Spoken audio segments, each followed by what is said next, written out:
Hello students, कैसे हो? आई hope कि सब अच्छे होंगे।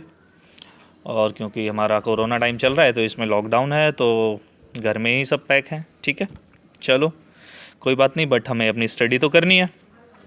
और हम आज की क्लास में बात कर रहे हैं हमारा 11th क्लास का टॉपिक, 11th क्लास फिज़िक्स। ठीक है, यूनिट्स एंड मेजरमेंट के बारे में हम बात करेंगे, चैप्टर के बारे में। हम डिस्कस करेंगे इस पोर्शन के अंदर। हमारे पास जो हम जेई मेंस वगैरह एग्ज़ाम्स देखते हैं, नीट का एग्ज़ाम हो गया हमारा, ठीक है, या फिर हमारे अदर कॉम्पिटिटिव एग्ज़ाम्स होते हैं, या फिर हमारे जो सीबीएसई लेवल के या फिर एचबीएसई लेवल के जो एग्ज़ाम्स होते हैं, उन एग्ज़ाम्स के पॉइंट ऑफ व्यू से, स्टेट बोर्ड्स के एग्ज़ामिनेशन पॉइंट ऑफ व्यू से ये चीज़ें हमारे लिए क्या है, ज़रूरी है। ठीक है, तो देखते हैं, हम बात करते हैं सबसे पहले यूनिट्स एंड मेज़रमेंट। चलो मैं यूनिट्स और मेज़रमेंट आपको बाद में बताऊँगा, ठीक है। चलो या बता ही दूँ, चलो बता देता हूँ आपको। तो सबसे पहले मैं बात करता हूँ स्टूडेंट्स यूनिट्स के बारे में कि ये यूनिट्स होती क्या हैं। स्टूडेंट्स, हमारे पास यूनिट्स होती है कि किसी भी सिस्टम को रिप्रेजेंट करने के लिए हमें कुछ क्वांटिटीज़ की ज़रूरत पड़ती है। ठीक है, किसी भी सिस्टम को रिप्रेजेंट करने के लिए कुछ बेसिक क्वांटिटीज़ की ज़रूरत पड़ती है। उस सिस्टम को, उस क्वांटिटीज़ को हम नाम देते हैं यूनिट्स का। जैसे हम बात कर लेते हैं कि हमारे पास मास होता है। हम देखते हैं कोई भी बॉडी है, उसका जो मास है वो या तो किलोग्राम्स में होता है, या ग्राम्स में होता है, या पाउंड्स में होता है। ठीक है, तो हमारे पास क्या, ये किलोग्राम, ग्राम और पाउंड्स क्या हो गए, ये होते हैं उसकी मास की यूनिट्स। ये तो हो गया, चलो यूनिट्स अलग। अब जैसे मैं लेंथ की यूनिट की बात करता हूँ, डिस्टेंस हमारे पास कई बार किलोमीटर्स में होता है, मीटर्स में होता है, सेंटीमीटर्स में होती है लेंथ। तो ये क्या है, ये सारी की सारी चीज़ें हैं इसकी यूनिट्स। ओके, आगे हम बात करते हैं मेज़रमेंट। अब बात आती है मेज़रमेंट्स की। स्टूडेंट से मेज़रमेंट क्या होता है? मेज़रमेंट्स होता है हमारा कि किसी भी चीज़ को हम मेज़र कैसे करते हैं। जैसे मैंने बोला आपसे कि जो डिस्टेंस थी हमारे पास वो थी 10 किलोमीटर। ठीक है, जैसे हम बात कर लेते हैं, हमारे पास 10 किलोमीटर्स होती है डिस्टेंस। अब 10 किलोमीटर है, अब हमने मेज़र कैसे किया? कोई ना कोई तो हमने मेथड यूज़ किया होगा ना। ठीक है, तो जो तरीका होता है, जो मेथड होता है कि किसी भी चीज़ को कैलकुलेट करने का, आइडेंटिफाई करने का, उसे हम बोलते हैं मेज़रमेंट्स। ये तो हो गया स्टूडेंट्स हमारा चैप्टर का नाम। चलिए अब हम बात करते हैं, चैप्टर के अंदर चलते हैं थोड़ा सा आगे। हमारे पास जो पॉइंट आता है उसमें हम बात करेंगे सबसे पहले फिज़िक्स के बारे में। तो स्टूडेंट्स, ये फिज़िक्स क्या होती है हमारे पास? फिज़िक्स हमारे पास होता है कि साइंस का पार्ट ही है फिज़िक्स। ठीक है, साइंस की एक ब्रांच है। कौन सी? जिस ब्रांच के अंदर हम डील करते हैं, जनरली स्टडी करते हैं किस चीज़ के बारे में? नेचुरल फिनोमिनाज के बारे में। ठीक है, जो नेचुरल फिनोमिनाज होते हैं वो पॉसिबल हैं, एप्लीकेबल हैं, वो कैसे होते हैं, कैसे नहीं होते, उनके बारे में हमने इसमें डील करना है। ओके स्टूडेंट्स, ये तो हो गया हमारे पास फिज़िक्स के बारे में। अब नेचुरल फिनोमिनाज की हम बात करते हैं। जैसे हमने किसी बॉडी को फॉल कराया। अब जब बॉडी को हमने फॉल कराया तो फॉल कराने के बाद वो बॉडी क्या होगी, नीचे आएगी। अब नीचे किस वजह से आ रही है? तो जो कंसेप्ट है हमारा वो फिज़िक्स हमें इंडिकेट कराती है। ठीक है, अब हम देखते हैं, हमें पता है, हम जानते हैं कि हमारे प्लैनेट, जो सोलर सिस्टम जो है, उस सोलर सिस्टम के अंदर और भी हमारे प्लैनेट के अलावा और भी प्लैनेट्स हैं। अब वो प्लैनेट्स एक ही जगह, मतलब अपनी फिक्स ऑर्बिट में रोटेशन कर रहे हैं, रिवॉल्व कर रहे हैं। वो अपनी रोटेशन, अपनी एक्सिस को या फिर अपनी ऑर्बिट को छोड़ के नहीं जा रहे। तो किस वजह से नहीं जा रहे? वहाँ पर जो फोर्स एप्लीकेबल है वो फोर्स ऑफ ग्रेविटेशन होता है। ठीक है, जो नेचर के अंदर एग्जिस्ट करता है। कोई भी जो मास बॉडीज़ होती हैं उनके बीच में जो फोर्स ऑफ अट्रैक्शन होता है वो हमारा ग्रेविटेशनल फोर्स ऑफ अट्रैक्शन होता है। तो वहाँ पर भी ग्रेविटेशनल फोर्स ऑफ अट्रैक्शन है, जिसकी वजह से बॉडीज़ क्या है, आपस में एक दूसरे के साथ हेल्ड अप है। ठीक है स्टूडेंट्स, अगर हम बात करते हैं, अब हमारे पास क्या आता है, हमारे पास जो मेन पॉइंट है, देखते हैं हम कि हमारे पास कोई भी बॉडी है। ठीक है, कोई भी बॉडी बनी होती है, जनरली हम जानते हैं या तो इलेक्ट्रॉन्स होते हैं, प्रोटॉन्स होते हैं, न्यूट्रॉन्स होते हैं। ठीक है, अब ये इलेक्ट्रॉन, प्रोटॉन, ये सारे के सारे क्या है, ये एटम के अंदर प्रेजेंट होते हैं। ठीक है, अब जो एटम होता है आपका, उस एटम के अंदर ये इलेक्ट्रॉन्स जो हैं, हम 12th क्लास में आप देखोगे इसके बारे में, आप केमिस्ट्री में भी एक्सपेरिमेंट्स में देखोगे कि इलेक्ट्रॉन्स होते हैं या फिर आपके प्रोटॉन्स होते हैं। ये एक प्रोटॉन जो होता है वो तो हमारा न्यूक्लियस के अंदर होता है, और जो इलेक्ट्रॉन्स होते हैं वो एक फिक्स ऑर्बिट में एटम के जो न्यूक्लियस होता है उसके अंदर, न्यूक्लियस के सराउंड्स में ये रिवॉल्व करता है। ठीक है, अब वहाँ पर क्यों है, मीन्स वहाँ पर भी एटम जो है, एटम के अंदर इलेक्ट्रॉन्स जो हैं वो बंधे हुए हैं, कोई ना कोई फोर्स है वहाँ पर। ठीक है, जिस फोर्स की वजह से वो हैं तो वो भी हो गया हमारे पास। वो क्या है, वहाँ पर भी हम बात करते हैं फिजिक्स के बारे में, वो न्यूक्लियर फोर्स होता है। अब स्टूडेंट्स हम एक छोटा सा एग्जाम्पल लेते हैं कि जैसे हमने कोई रस्सी ली है, ठीक है, रस्सी के एक एंड को हमने पकड़ा हुआ है और दूसरे एंड को हम क्या करते हैं, पत्थर से बांध देते हैं। कोई पत्थर ले लेते हैं छोटा, ठीक है। अब हमने क्या करना है स्टूडेंट्स, अब जब हमने पत्थर का यूज़ किया है तो हम उसे घुमाते हैं, ठीक है। अब घुमाते हैं तो देखते हैं पत्थर घूमता है, घूम रहा है, अच्छी बात है। लेकिन अगर पत्थर थोड़ा सा लूज़ होता है तो एक टाइम के बाद पत्थर क्या करता है, रस्सी से छूट के निकल जाता है। तो ऐसा क्यों होता है, क्या रीज़न है इसका? तो ये जो सारी चीज़ें हम डील करेंगे इस फिज़िक्स के अंदर ही हमने डील करनी है। ओके स्टूडेंट्स, तो अब हम बात कर रहे हैं फिज़िक्स के। हमारे पास दो पार्ट्स होते हैं, क्लासिकल फिज़िक्स होती है और हमारी क्वांटम फिज़िक्स होती है, ठीक है। चलिए, अब हमारे पास जो पोर्शन है हमारा, मैंने फिज़िक्स की डेफिनेशन आपको बता दी। इसमें सबसे पहला जो पॉइंट आता है हमारे पास वो है फिज़िकल क्वांटिटी, फिज़िकल क्वांटिटी, ठीक है। तो हम सबसे पहले बात करते हैं स्टूडेंट्स से, फिज़िकल क्वांटिटी होती क्या है। स्टूडेंट्स, हमारे पास फिज़िकल क्वांटिटीज़ होती हैं ऐसी क्वांटिटीज़ जिन्हें डायरेक्टली या फिर इनडायरेक्टली हम कैलकुलेट कर सकें, मेज़र कर सकें with the help of physics laws, ठीक है। ऐसी हमारे पास क्वांटिटीज़ जिनको हम डायरेक्टली या फिर इनडायरेक्टली कैलकुलेट कर सकें with the help of physics laws, we can say these quantities are physical quantities. Okay, अब देखिए फिज़िकल क्वांटिटीज़ जो होती हैं वो हमारे पास दो तरह की होती है। एक होती है फंडामेंटल और जो दूसरी होती है हमारे पास वो होती है डराइव्ड, ठीक है। फंडामेंटल क्वांटिटी और ये एक दूसरी होती है हमारे पास डराइव्ड क्वांटिटी, ठीक है स्टूडेंट्स। तो देखिए सबसे पहले हम बात करते हैं फंडामेंटल क्वांटिटीज़ के बारे में। फंडामेंटल क्वांटिटीज़ होती क्या हैं?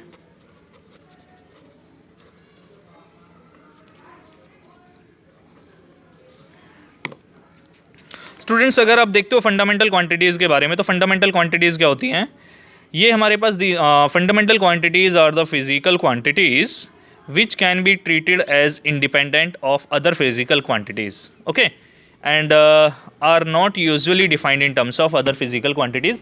हमारे पास फंडामेंटल क्वांटिटीज़ जो है एक तरह से हम बोलते हैं बेसिक क्वांटिटीज़ होती हैं हमारे पास, जिन्हें हम किसी और टर्म्स में रिप्रेजेंट नहीं कर सकते, किसी और क्वांटिटी के हेल्प से हम उन्हें एक्सप्लेन नहीं कर सकते, तो उन्हें हम नाम देते हैं फंडामेंटल क्वांटिटीज़ का। ओके स्टूडेंट्स, अब जो फंडामेंटल क्वांटिटीज़ होती हैं हमारे पास 7 क्वांटिटी हैं फंडामेंटल। कौन कौन सी? सबसे पहले हम बात करते हैं तो फंडामेंटल क्वांटिटी में हमारे पास आता है सबसे पहले मास, ठीक है। उसके बाद हम बात करते हैं लेंथ के बारे में, उसके बाद हमारे पास आता है टाइम के बारे में, उसके बाद हम बात करते हैं टेम्परेचर के बारे में, ठीक है। फिर आता है आपके पास करंट, फिर आप बात करते हो इंटेंसिटी, ल्यूमिनस इंटेंसिटी के बारे में,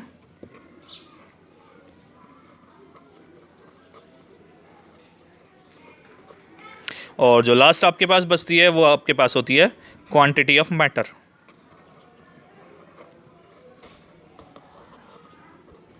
ओके स्टूडेंट्स, अब हम इस अगर मास को रिप्रेजेंटेशन करने जाते हैं तो वो हमारे पास होता है किलोग्राम्स में, ठीक है। लेंथ के रिप्रेजेंटेशन देने जाते हैं तो वो मीटर्स में, टाइम की रिप्रेजेंटेशन देने जाते हैं दैट इज़ सेकंड्स में, और अगर हम टेम्परेचर के बारे में बात करते हैं दैट इज़ केल्विन, करंट के बारे में बात करते हैं दैट इज़ एम्पियर, और ल्यूमिनस इंटेंसिटी के बारे में बात करते हैं that is candle are represented by CD, और जो क्वांटिटी ऑफ मैटर होता है दैट इज़ मोल। ओके, हम ये हमारे पास होती है। अब अगर हम बात करते हैं, ये हमारे पास क्या है, ये फंडामेंटल क्वांटिटीज़ है, ठीक है। अगर हमें मेजरमेंट करना है तो इनका मेजरमेंट अगर हमें करना है तो डायरेक्टली हमें करना पड़ता है, ठीक है। मीन्स ये किसी दूसरी फर्दर क्वांटिटी पर डिपेंड नहीं करती हैं। तो ये हमारे पास होती है फंडामेंटल क्वांटिटीज़, और फंडामेंटल जो क्वांटिटीज़ हैं हमारे पास 7 क्वांटिटीज़ होती हैं ये। और अब हम बात करते हैं अगर ड्राइव्ड क्वांटिटीज़ के बारे में, तो ड्राइव क्वांटिटीज़ कौन सी होती हैं स्टूडेंट्स? ये वो क्वांटिटीज़ होती हैं जिनकी फॉर्मेशन हमने की है किसकी हेल्प से? इन फंडामेंटल क्वांटिटीज़ का यूज़ करके, ठीक है। जो फंडामेंटल क्वांटिटीज़ का यूज़ करके हम फॉर्म करते हैं उन क्वांटिटीज़ को हम नाम देते हैं किसका? Derived quantities. जैसे अगर हम बात करते हैं हमारे पास आता है वेलोसिटी, ठीक है। बात करते हैं अगर तो आता है हमारे पास फोर्स। क्यों? क्योंकि देखो स्टूडेंट्स, वेलोसिटी का फॉर्मूला क्या होता है हमारे पास? वेलोसिटी का फॉर्मूला होता है डिस्प्लेसमेंट बाय टाइम, ठीक है। अब लेंथ और डिस्प्लेसमेंट हमारे पास एक ही बात होता है मीटर, और टाइम जो है हमारे पास सेकंड्स में। तो ये हमने क्या किया हुआ है, 2 फंडामेंटल क्वांटिटीज़ का यूज़ करके बना रखा है, ठीक है। अगर हम बात करते हैं फोर्स के बारे में तो आपने 9th क्लास में पढ़ा होगा न्यूटन्स लॉ ऑफ मोशन। उसके according to Newton's law of motion जो था हमारे पास रिजल्ट था mass into acceleration, that is force. Okay, तो अब यहाँ पर देखो फोर्स के लिए क्या होता है हमारे पास किलोग्राम। एक्सेलरेशन अगर हम निकालने जाते हैं तो एक्सेलरेशन हमारे पास होता है, एक्सेलरेशन की अगर हम बात करते हैं that is velocity by time, means metre per second divide by second, finally we can write metre per second square. तो आपके पास रिजल्ट क्या आता है, kilogram metre per second square. ठीक है स्टूडेंट्स, यहाँ पर देखो एक इससे मास है और दूसरी और भी फर्दर क्वांटिटीज़ हैं जिनसे इसकी फोर्स की फॉर्मेशन होती है। Okay, that's why we will consider derived force is a derived quantity. Okay students, I hope कि यहाँ तक आपको क्लियर होगा। चलिए आगे बढ़ते हैं। ठीक है, आगे आता है स्टूडेंट्स हमारे पास यूनिट्स। अब यूनिट्स क्या है, यूनिट्स हमारे पास वो फंडामेंटल क्वांटिटीज़ होती हैं, उन फंडामेंटल क्वांटिटीज़ को हम यूनिट्स कंसीडर करते हैं जिसकी हेल्प से किसी भी सिस्टम को रिप्रेजेंट किया जाता है। जैसे, ठीक है, ओके, आई होप कि क्लियर हो गया होगा। Fundamental units are those quantities with the help of which a system can be represented. Okay, अगर हम बात करते हैं यहाँ पर फोर्स के बारे में, ठीक है, तो देखो फोर्स की रिप्रेजेंटेशन हमारे पास क्या होती है, kilogram metre per second square, ये हमारे पास फोर्स की रिप्रेजेंटेशन होती है। तो यहाँ पर क्या है, ये किलोग्राम हो गया, यूनिट थी हमारे पास मास की। ठीक है, अगर हम बात करते हैं मीटर, यूनिट थी हमारे पास लेंथ की। अगर हम बात करते हैं सेकेंड, यूनिट थी हमारे पास टाइम की। तो यहाँ पर क्या हो गया हमारे पास, ये रिजल्ट आता है। क्या रिजल्ट आ रहा है कि फॉर्मेशन कर रहा है फोर्स की, kilogram metre per second square. ये हमारे पास क्या हो जाता है, दीज आर यूनिट्स। तो स्टूडेंट्स ये हमारे पास यूनिट्स होते हैं। ठीक है, क्लियर है ये चीज़। आगे बढ़ें अब, चलिए आगे बढ़ते हैं। तो आगे हमारे पास क्या है, टाइप्स ऑफ यूनिट्स हैं हमारे पास, टाइप्स ऑफ यूनिट्स। इनके बारे में हम बात करते हैं। टाइप्स ऑफ यूनिट्स कौन सी होती हैं स्टूडेंट्स, हमारे पास दो तरह की यूनिट्स होंगी। वही हमारे पास फंडामेंटल होगी, एक तो फंडामेंटल और दूसरी होगी हमारे पास डराइव्ड। ठीक है, अगर हम फंडामेंटल की बात करते हैं स्टूडेंट्स, मैंने आपको बताया था कि हमारे पास 7 फंडामेंटल क्वांटिटीज़ होती हैं, mass, length, time, temperature, current, luminous intensity और क्वांटिटी ऑफ मैटर। ठीक है, तो हमारे पास क्या था, अगर हम बात करते हैं तो मास, लेंथ,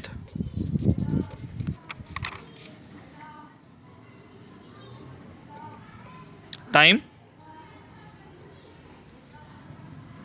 करंट,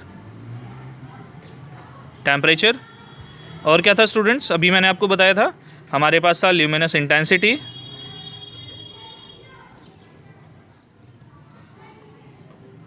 ठीक है, और दूसरी क्या थी स्टूडेंट्स हमारे पास, दूसरी थी क्वांटिटी ऑफ मैटर।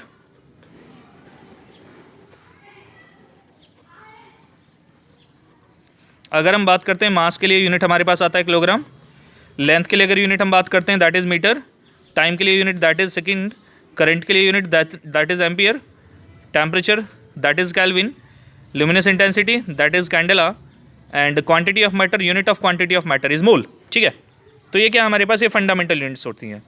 अब स्टूडेंट्स हम बात कर लेते हैं डायराइव्ड यूनिट्स के बारे में। अब ये डायराइव्ड यूनिट्स कौन सी होंगी, तो स्टूडेंट्स अगर हम डायराइव्ड यूनिट्स के बारे में बात करने जाते हैं तो डायराइव्ड यूनिट्स आर दोज यूनिट्स, कौन सी, जो फंडामेंटल क्वांटिटीज़ का या फिर फंडामेंटल यूनिट्स का यूज़ करके जिन्हें फॉर्म किया जाता है। ठीक है, जैसे अगर हम बात करते हैं हमारे पास देखो सबसे पहला जो आता है हम बात करते हैं वेलोसिटी के बारे में। वेलोसिटी की यूनिट मीटर पर सेकंड होती है। ठीक है, उसके बाद अगर हम बात करते हैं एक्सेलरेशन के बारे में, एक्सेलरेशन के लिए यूनिट मीटर पर सेकंड। क्यों, देखो अगर वेलोसिटी का फॉर्मूला हम देखने जाते हैं, वेलोसिटी का फॉर्मूला मैंने आपको बताया था, क्या था, डिस्टेंस बाय टाइम। तो हमारे पास डिस्टेंस के लिए हमने यूज़ किया था लेंथ, लेंथ के लिए हमारा था मीटर और टाइम के लिए हमारा सेकंड था। तो ये क्या है, मास कह रहा हूँ, मीटर और किससे बना हुआ है, मीटर और टाइम से बना हुआ है। ठीक है, that's why its unit will be metre per second. अब इसमें क्या है, मीटर और सेकंड दो अलग अलग क्वांटिटीज़, दो अलग अलग यूनिट्स का हमने यूज़ किया था जिसकी हेल्प से हमने इसे फॉर्म किया है। ठीक है, अगर अब यहीं पर हम बात करने जाते हैं फोर्स के बारे में, तो फोर्स हमारे पास क्या होता है, फोर्स के लिए अगर हम बात करते हैं, देखो स्टूडेंट्स क्या मिलेगा, फोर्स के लिए मैंने आपको बताया था, फोर्स का फॉर्मूला था मास इंटू एक्सेलरेशन। मास के लिए किलोग्राम होता है हमारा और acceleration metre per second square होता है। ठीक है स्टूडेंट्स, तो यहाँ पर क्या आ गया आपके पास, kilogram metre per second square. अब यहाँ पर एक प्रॉब्लम आती है छोटी सी कि यहाँ पर ये एक्सेलरेशन का फॉर्मूला ये कैसे आया। स्टूडेंट्स देखिए, एक्सेलरेशन जो होता है हमारे पास वो होता है वेलोसिटी पर सेकंड, या फिर हम अगर हम बात करते हैं तो चेंज इन वेलोसिटी पर सेकंड।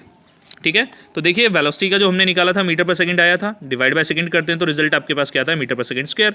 तो हमारे पास देखिए एसेलरेशन जो था, एसेलरेशन के लिए रिजल्ट आ जाता है ये, ठीक है। तो फोर्स के लिए हमारे पास फॉर्मूला क्या बनता है, फोर्स के लिए रिजल्ट आता है आपका kilogram metre per second square. Okay students, that is the, ये क्या है, यूनिट ऑफ फोर्स, ठीक है। तो ये हमारे पास क्या थी, ये डायरेक्ट यूनिट्स हो जाती हैं, और ये वाली कौन सी थी हमारे पास, ये वाली जो यूनिट्स हैं हमारी, ये होती हैं हमारे पास फंडामेंटल यूनिट्स। ओके, चलिए स्टूडेंट्स, एक बारी आप स्क्रीनशॉट ले लीजिए फंडामेंटल और डायरेक्ट यूनिट्स का, फिर हम आगे बढ़ते हैं। ओके, चलिए स्टूडेंट्स, आगे बढ़ते हैं अपने नेक्स्ट टॉपिक के पास। अब हमारे पास आता है सिस्टम ऑफ यूनिट्स, ठीक है, सिस्टम ऑफ यूनिट्स। स्टूडेंट्स, अब हम बात करते हैं सिस्टम ऑफ यूनिट्स के बारे में, कि हमारे पास सिस्टम होते हैं डिफरेंट डिफरेंट के टाइप्स के, जिनमें हम यूनिट्स को जनरली यूज़ करते हैं। तो पहला जो नंबर आता है, सबसे पहले हम बात करते हैं एसआई सिस्टम के बारे में। 4 सिस्टम है हमारे पास, ठीक है। पहले हम बात करेंगे एसआई सिस्टम के बारे में। तो स्टूडेंट्स, सबसे पहले ये एसआई सिस्टम है क्या चीज़। एसआई सिस्टम होता है हमारे पास इंटरनल सिस्टम होता है यूनिट्स का, जिसमें जो कवर अप करता है सारी साइंस की जो ब्रांचेज होती हैं ना, उन ब्रांचेज में जो यूनिट्स को कवर अप करता है वो हमारे पास एसआई सिस्टम होता है, ठीक है। तो सबसे पहले मैं बात करता हूँ सिस्टम ऑफ यूनिट्स के बारे में, कि ये जो सिस्टम ऑफ यूनिट्स था हमारा, ये क्या था, ये कंप्लीट सेट होता है यूनिट्स का, ठीक है। कंप्लीट सेट्स ऑफ यूनिट्स, जो क्या करता है, जो मेजर करता है किसको, सारी की सारी फंडामेंटल यूनिट्स को और ड्राइव यूनिट्स को, ठीक है। तो सिस्टम ऑफ यूनिट्स क्या होता है, it is a complete set of units which measure all the, क्या, all the quantities either they are fundamental or they are derived। Okay, तो हम बात कर रहे थे एसआई सिस्टम। अब एसआई सिस्टम क्या होगा हमारे पास, एसआई सिस्टम में मैंने अभी बताया था आपको कि ये वो सिस्टम होता है हमारे पास मेजरमेंट के लिए, जो सारी साइंस के अंदर जितनी भी ब्रांचेज हैं हमारे पास, उन ब्रांचेज के अंदर जो मेजरमेंट को कवर अप करता है, दैट इज एसआई सिस्टम। इसका जो नाम है हम यूज़ करते हैं जनरली स्टैंडर्ड इंटरनेशनल सिस्टम, ठीक है। अब अगर हम बात करते हैं स्टूडेंट्स, अब अगर हम बात करने जाते हैं सेकंड पॉइंट पर, तो सेकंड जो होता है वो होता है हमारे पास MKS, ठीक है। अब देखो, इसको ना नाम से याद रखते हैं, एम यहाँ पर आएगा मीटर के लिए, मीटर, के आता है किलोग्राम्स के लिए, और जो S है हमारे पास, ये S आता है हमारे पास सेकंड्स के लिए, ठीक है। यहाँ तक क्लियर हो गया, आगे बढ़ें। तो MKS क्या होता है, MKS हमारे पास वो सिस्टम ऑफ यूनिट्स होता है जो क्या करता है, मास जो होता है बॉडी का उसे मेजर करेगा किलोग्राम्स में, लेंथ, डिस्टेंस जो होगी या फिर लेंथ जो होगी उसे मेजर करेगा मीटर्स में, और जो टाइम होगा उसे मेजर करेगा सेकंड्स में। ये हमारे पास हो गया कौन सा सिस्टम स्टूडेंट्स, MKS। अब अगर मैं बात करने जाता हूँ तीसरे सिस्टम के बारे में, तो तीसरा सिस्टम जो होता है वो होता है हमारे पास CGS। इसमें क्या करते हैं हम, ये देखो C यहाँ पर क्या आ रहा है, C स्टैंड्स फॉर सेंटीमीटर। इसका मतलब क्या है, जो लेंथ होगी, लेंथ को हम मेजर करेंगे सेंटीमीटर्स में।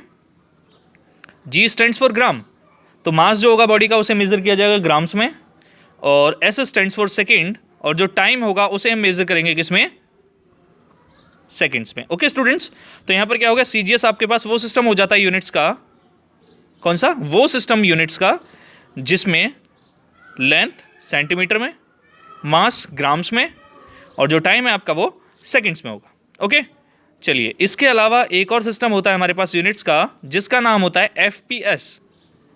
इसमें F स्टैंड्स फॉर फुट, ठीक है। जैसे हम हाइट के बारे में बात करते हैं, 5 फीट, किसी की हाइट 5 फीट होती है, किसी की 6 फीट होती है, ठीक है। तो वो फुट्स यूज़ हो रहा है यहाँ पे। और अगर हम बात करते हैं यहाँ पर P के बारे में, तो P आता है हमारे पास पाउंड्स के बारे में, ठीक है। S आता है हमारे पास सेकंड्स के लिए, ठीक है students.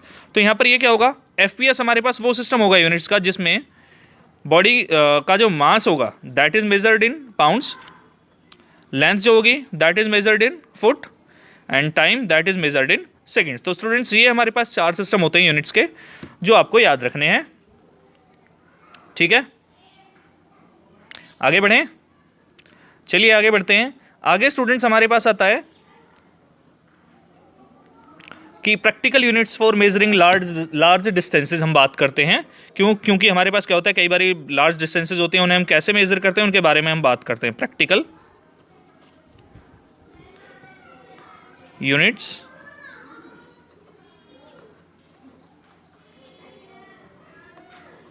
For measuring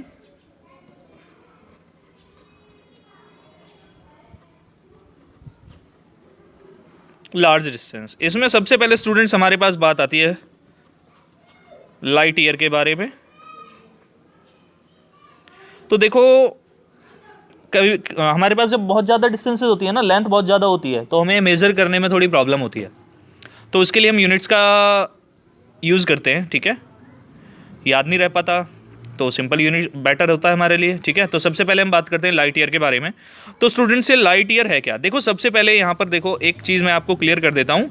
light year, year आ रहा है टाइम के लिए होता है, लेकिन ये जो लाइट ईयर होता है ना हमारे पास, लाइट ईयर होता है हमारे पास unit of distance, not the unit of time. Okay, तो लाइट ईयर क्या होता है? लाइट ईयर होता है स्टूडेंट्स हमारे पास distance travelled by the light in 1 year in vacuum. Means एक साल के अंदर लाइट ने वैक्यूम में कितना डिस्टेंस ट्रैवल किया, that is known as light year. और अभी मैंने आपसे बोला ये डिस्टेंस होता है हमारा, डिस्टेंस होता है स्पीड इनटू टाइम। ठीक है, अब स्पीड हमारे पास कितनी होती है लाइट की? अगर हम स्पीड बात करते हैं वैक्यूम में 3 × 10⁸ मीटर पर सेकंड होता है। अगर हम बात करते हैं टाइम के बारे में, तो टाइम हमारे पास कितना होता है? 1 ईयर। 1 ईयर यानी 365 days into 24 hours into 60 minutes into 60 seconds. तो स्टूडेंट्स जब आप इसे कंप्लीट सॉल्व करने जाते हो ना, तो आपके पास जो रिजल्ट आता है टोटल मल्टीप्लिकेशन के बाद, वो रिजल्ट होता है कुछ इस तरह से 9.46 into 10⁻15 metre. Okay students, that is क्या? ये लाइट ईयर। अब जो सेकंड यूनिट आती है हमारे पास, सेकंड यूनिट होती है हमारे पास एस्ट्रोनॉमिकल यूनिट। Astronomical unit. अब स्टूडेंट ये एस्ट्रोनॉमिकल यूनिट क्या होता है? ये हम यूज़ करते हैं जनरली डिस्टेंसेस मेज़र करने के लिए, जो लार्ज डिस्टेंसेज होती हैं। जैसे कैसे? हमारे पास एक प्लैनेट से दूसरे प्लैनेट की अगर हम डिस्टेंस फाइंड आउट करने जाते हैं, तो उसके लिए यूनिट्स का हम यूज़ करते हैं एस्ट्रोनॉमिकल यूनिट का। ठीक है, और हमारे पास जो 1 एस्ट्रोनॉमिकल यूनिट है उसे हम यूज़ करते हैं जनरली। वो क्या होता है? 1 एस्ट्रोनॉमिकल यूनिट होता है हमारे पास distance from the centre of earth to the centre of sun. ठीक है, तो ये जो एस्ट्रोनॉमिकल यूनिट होता है, इसकी जो वैल्यू आती है हमारे पास, अगर स्टूडेंट्स हम बात करते हैं एस्ट्रोनॉमिकल यूनिट की वैल्यू, तो ये हमारे पास होती है 1.496 इंटू 10⁻11 मीटर। ओके, ये क्या होता है स्टूडेंट्स हमारे पास? ये होता है एस्ट्रोनॉमिकल यूनिट। ठीक है, this is the value of 1 astronomical unit. अब आपके पास एक यूनिट और रहता है जो हम लार्जेस्ट डिस्टेंसेज के लिए यूज़ करते हैं, दैट इज नॉन एज परसेक। ठीक है, अब अगर हम परसेक के बारे में बात करने जाते हैं, तो ये परसेक क्या होता है? तो स्टूडेंट्स हमारे पास परसेक जो होता है, परसेक क्या होता है? परसेक पहले तो बता देता हूँ हम यूज़ करते हैं जनरली किस लिए। परसेक का यूज़ होता है हमारे पास लार्ज डिस्टेंसेज को मेज़र करने के लिए। ठीक है, एस्ट्रोनॉमी के अंदर। अब अगर हम परसेक की बात करते हैं, तो ये क्या होता है? परसेक होता है हमारे पास डिस्टेंस। ठीक है, क्या चीज़?